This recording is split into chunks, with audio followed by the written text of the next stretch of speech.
1 Timothy chapter number 1, verse number 18. Look with me one more time, verse number 18.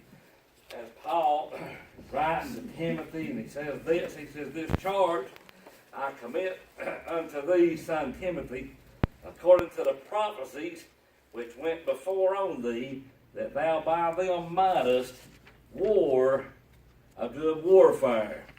And as Paul is instructing Timothy here to war a good warfare, I know we're living in a time of a lot of folks, they frown at the very thought of warfare. They frown at the very thought of a fight or a battle. There's a lot of folks that even go as far as to deny that there is a war going on or deny that there is a battle going on. But as a child of God tonight, we fully understand that there's a war going on. We know tonight, as a child of God, we need to war a good warfare. So I want to preach that thought for the next few minutes concerning what Paul said here when he told Timothy, he said that thou by them mightest war a good warfare. And if you want to put a title or a theme to it, we would theme it something like this, worth fighting for tonight. And that's a real good thought for a child of God to ponder,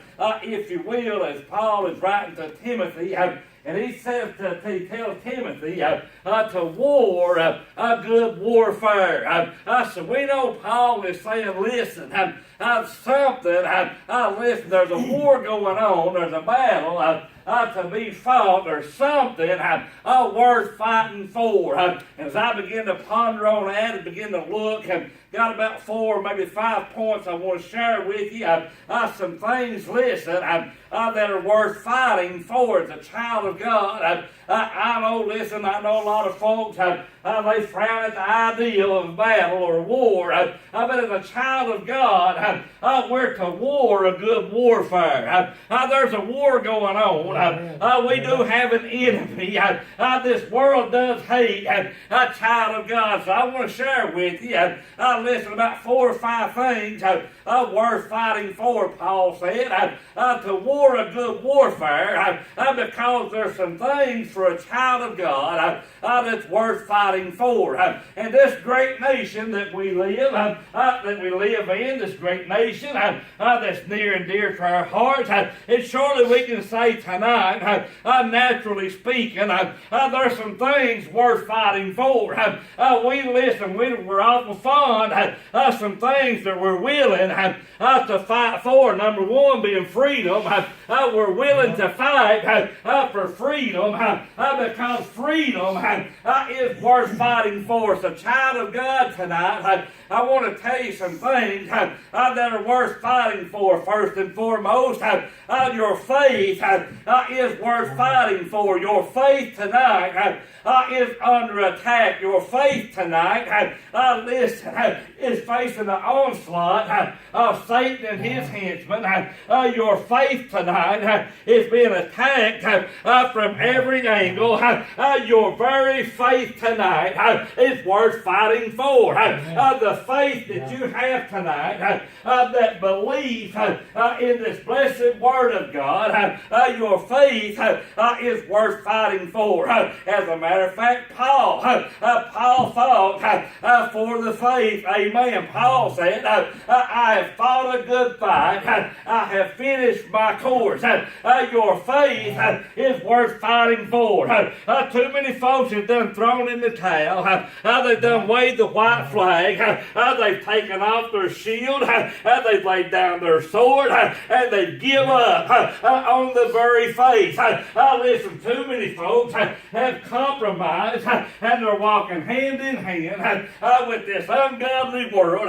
And I'm going to tell you tonight, your faith is worth fighting for. Our faith tonight as a Christian is worth fighting for. I know this world is attacking our faith as a Christian, but we are to stand up and be willing to fight for our faith tonight. Our faith is worth fighting for. They've been trying to stop the church since Jesus told Peter, thou art Peter, upon this rock I'll build my church, church, and the gates of hell shall not prevail against it. Satan's been trying to stop the church, the real church, the true church. Our faith has been under attack. Folks is trying to stop our faith. I'm going to tell you tonight, our faith is worth fighting for tonight. 2 Timothy chapter number 3. I begin in verse number 10. Paul says, but thou hast fully known my doctrine, manner of life, purpose, faith, long-suffering, charity, patience. And then he said, persecutions, afflictions which came unto me at Antioch and Iconium and Lystra, what persecutions I endured, but out of them all the Lord delivered me. Paul said in them verses right there, your faith is worth fighting for. Paul was shipwrecked, Paul was whipped, Paul was stoned, he was thrown in prison. For what? For his faith tonight. Our faith is worth fighting for. Too many folks, listen, they've got some watered down version to begin with. Too many folks, listen, they've given up on our faith. 1 Timothy chapter number 6 and verse number 12. Paul said to Timothy, he said, fight the good fight of faith. Amen. Your faith is worth fighting for.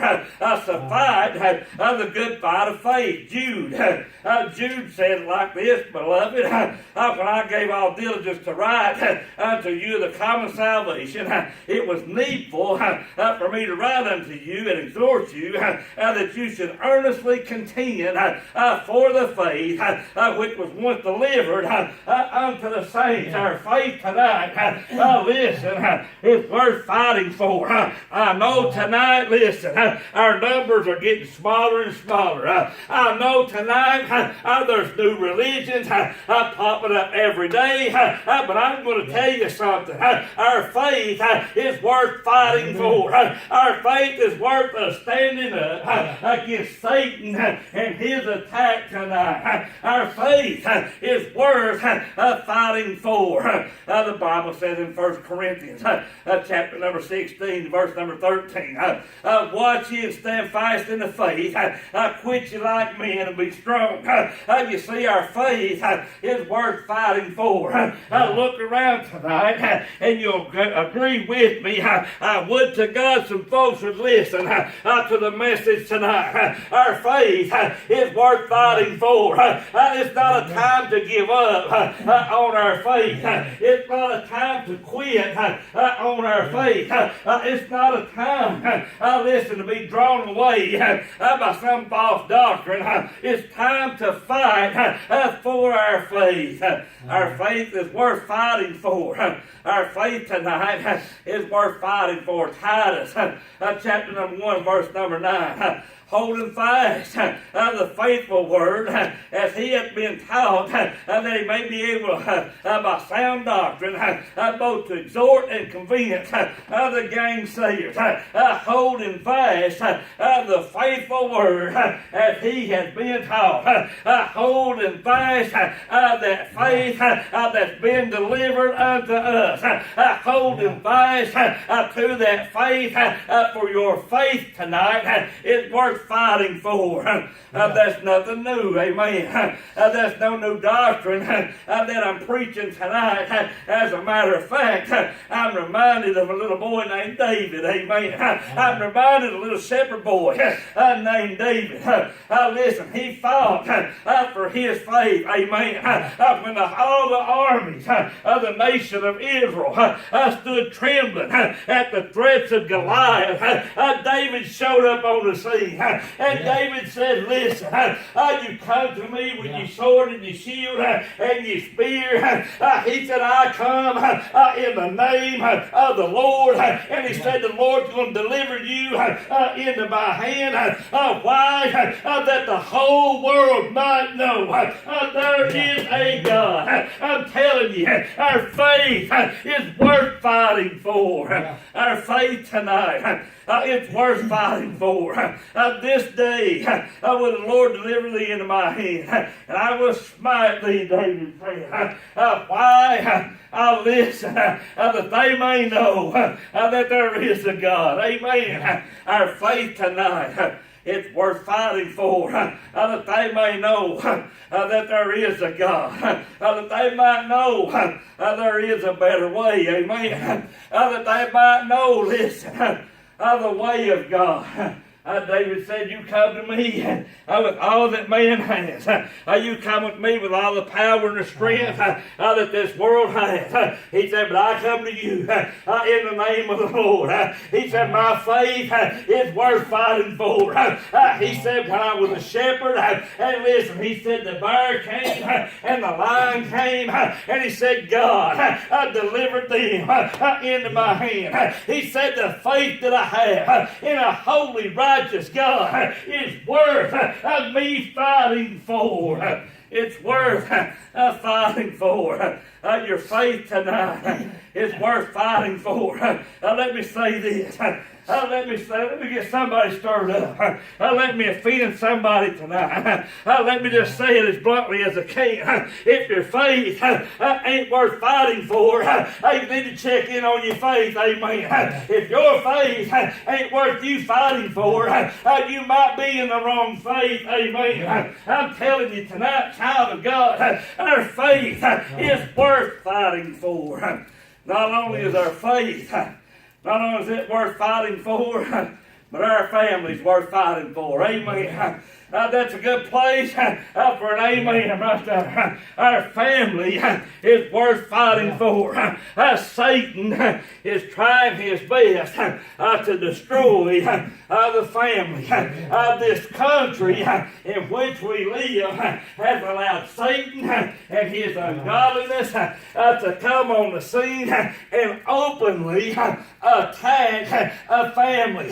Preacher, what do you mean? Let me just be blunt. One man, one woman, amen. That's a marriage. And by that marriage comes children. That's a family. Let me tell you something tonight.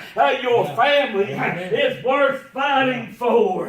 Your natural family tonight. Your natural family. They're worth fighting for. Amen. Listen, it doesn't matter. I know. It depends on who hears this. I know somebody's going to say, well, I've had a falling out. I don't speak to so-and-so, and they don't speak to me. That doesn't matter. Your family's worth fighting for. Amen. Your family is worth fighting for. Your blood kin tonight, they're worth fighting for. Listen, I'm reminded of Abraham. Oh, he fought for his family, didn't he? You know the story. Abraham and his nephew Lot. And listen, they begin to prosper, and they got so big that the land, listen, couldn't handle them.